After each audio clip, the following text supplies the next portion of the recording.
नमस्कार, स्वागत है आपका डॉक्टर साहिब में और मैं हूं आपके साथ सौम्या राठी। डॉक्टर साहब के आज के एपिसोड में हम ये जानने वाले हैं कि प्रेग्नेंट महिलाओं में हार्ट से रिलेटेड क्या क्या परेशानियां हो सकती है, और इस बारे में जानकारी देने के लिए इस वक्त मेरे साथ बैठे हैं डॉक्टर अशोक कुमार, जो कि बिहार के सबसे जाने माने हृदय रोग विशेषज्ञों में से एक हैं। सबसे पहले डॉक्टर साहब नमस्कार, बहुत बहुत स्वागत है आपका। आपका भी सौम्या जी। डॉक्टर साहब, गर्भवती महिलाओं में क्या हार्ट से रिलेटेड कोई प्रॉब्लम्स हो सकती है प्रेगनेंसी के दौरान? जी, बहुत अहम सवाल है। इसको भी हम लोग थोड़ा सा अलग तरह से इसको देखेंगे।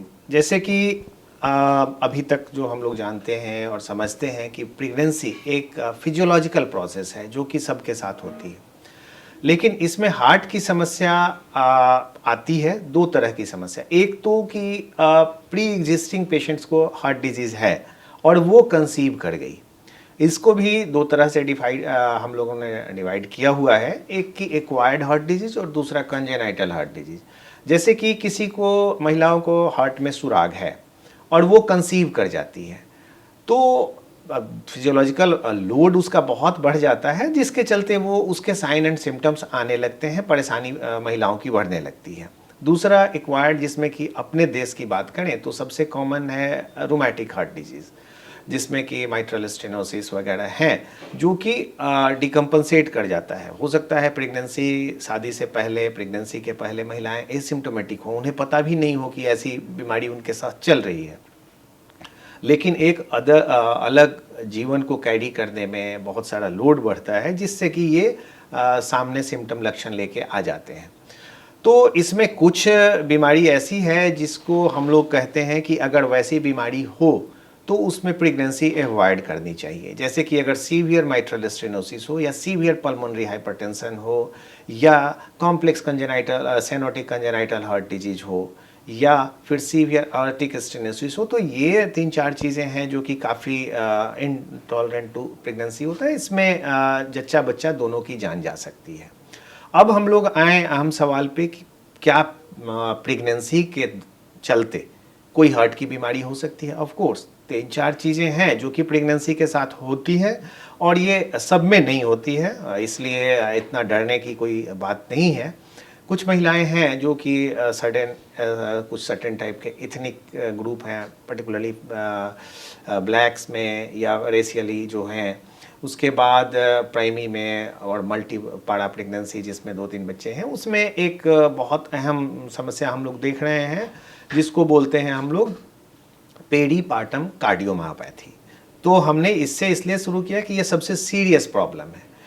अगर किसी महिला को अचानक सांस फूलने की तकलीफ शुरू होने लगे, पैर में सूजन होने लगे, लेट नहीं पाए, उठ के बैठने लगे, तो ये सब लक्षण हैं हार्ट फेलियर के। ये कई बार क्या होता है कि प्रेगनेंसी से रिलेटेड जो हार्मोन्स होते हैं वो एज ए टॉक्सिन काम करने लगते हैं मदर के लिए, और इसमें हार्ट की साइज बढ़ने लगती है, हार्ट फेलियर करने लगता है। तो ये अमूमन मिडिल प्रेगनेंसी के बाद ही मैनिफेस्ट करता है और इवन डिलीवरी के विद इन 6 मंथ भी इसके लक्षण आ सकते हैं। बट अभी जो है इसके इलाज भी काफ़ी अच्छे हो गए हैं और इसमें एहतियात यही रखनी होती है कि अगर किसी मदर को पेरीपार्टम कार्डियोमायोपैथी डायग्नोज हुई है तो नेक्स्ट प्रेगनेंसी अवॉइड करना चाहिए, अगर अनलेस अनटिल उसका इजेक्शन फ्रैक्शन बढ़ के नॉर्मल ना हो गया हो। इसके अलावा 2 चीज़ें हैं जो कॉमनली हम लोग देखते हैं। प्रेगनेंसी इंड्यूस्ड हाइपरटेंशन, ये वो माताएं होती हैं जिनका पहले से ब्लड प्रेशर बिल्कुल नॉर्मल रहता है, लेकिन प्रेगनेंसी होने के बाद लेटर हाफ ऑफ प्रेगनेंसी में उनके बीपी बढ़ जाते हैं और कई लोगों में ये परसिस्ट कर जाते हैं, कई लोगों में पोस्ट डिलीवरी ये इम्प्रूव कर जाते हैं। कई माताओं को डायबिटीज़ भी हो जाती है, जिसे जेस्टेशनल डायबिटीज़ कहते हैं। जो प्रेगनेंसी रिलेटेड डायबिटीज़ है ये कई कुछ परसेंटेज में इम्प्रूव कर जाती है, कुछ में कंटिन्यू कर जाती है। जी, उम्मीद करती हूँ कि डॉक्टर साहब ने जो सारी बातें बताई हैं आपने उन्हें ठीक तरीके से सुना और समझा होगा। इसी के साथ जल्द मुलाकात होगी अगले एपिसोड में। तब तक के लिए अगर वीडियो को फेसबुक पर देख रहे हैं तो पेज को लाइक करें, यूट्यूब पर देख रहे हैं तो चैनल को सब्सक्राइब करें। कमेंट सेक्शन या मेल बॉक्स के माध्यम से आप बता सकते हैं कि डॉक्टर साहब से आपके क्या सवाल हैं। धन्यवाद।